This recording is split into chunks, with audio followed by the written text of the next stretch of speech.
It was Benjamin Franklin who said, "Applause waits on success." The Gauteng Province had started this particular day on a celebratory note. These buses will form an integral part of Gauteng's tourism proposition.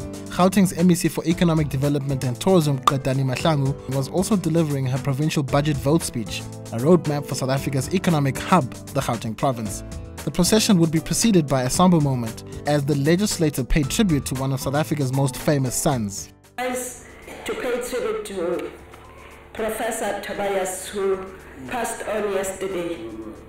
He was a stalwart in fighting the struggle, apartheid in the 1940s.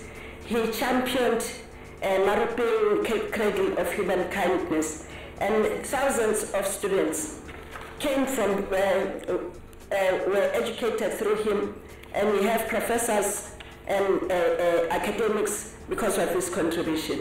May his soul rest in peace. But today was also about the future. The economic future of the Gauteng Province goes a long way in determining the future of South Africa.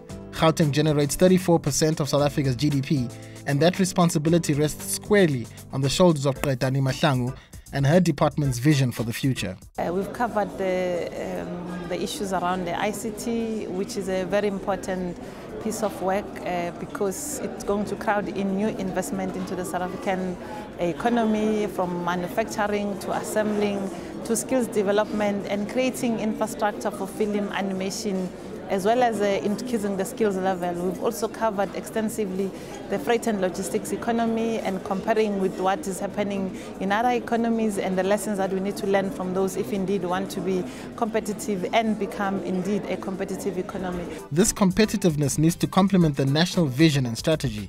The Department of Trade and Industry is a pivotal member in South Africa's and Gauteng's economic affairs. Part of the discussion of her speech was talking about the MIDP process, the auto industry, and also some industries that are linked to what they would like to see as a country. That is talking to the manufacturing. As we've been saying as government, we must go back to manufacturing so that we can create more jobs and we can end up then exporting what we do.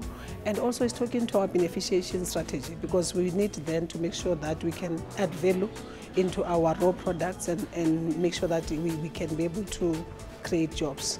South Africa is taking a lead from the emerging global economic powerhouses like China and India, emphasizing the role that can be played by entrepreneurship.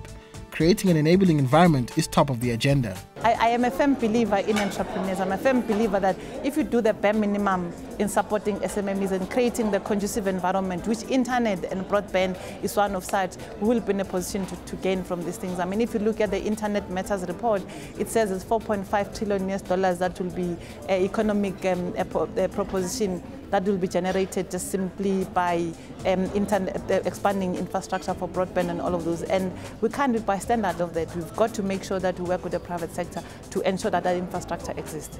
Another view which is shared by the Department of Trade and Industry. We need entrepreneurs in this country more, and this youth program scheme that she launched is talking to that, because we need to unearth them and we need to make sure that we make conditions conducive.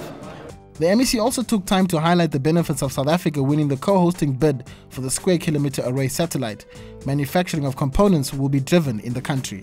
The tooling industry is recognized as a center of manufacturing activities in South Africa, and Gauteng accounts for 60% of the tool making business, which has an annual procurement of 12 billion rands. Something which might prove tricky to procure is money.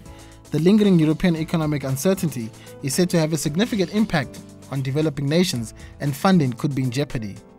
For instance, from the funding of this project, there is no doubt in my mind that there is enough capital that exists in South Africa. The private sector is sitting with a balance sheet of more than 1.3 trillion rands, and that shows that there is money available. The private sector is cautious because the unpredictability of the situation. They are not sure about the future, therefore they'll hold on to their money. But I think as government, that's why we said we are publishing RFIs for the electronics manufacturing to test the depth of the South African market around what is produced here and then all of that.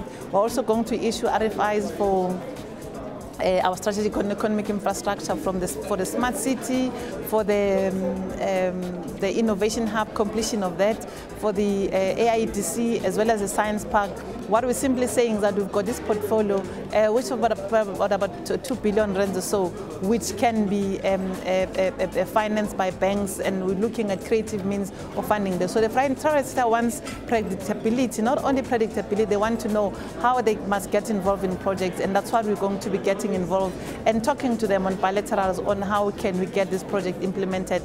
The budget vote speech comes with just 2 years left on the current term of office for MEC Mahlangu, but she is confident of its longevity.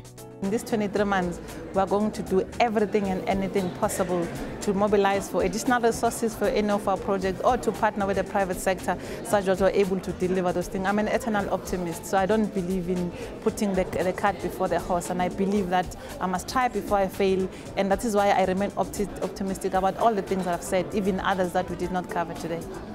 It may be difficult to look into the future, but taking an optimism leaf from the MEC's book may just lead us to better days.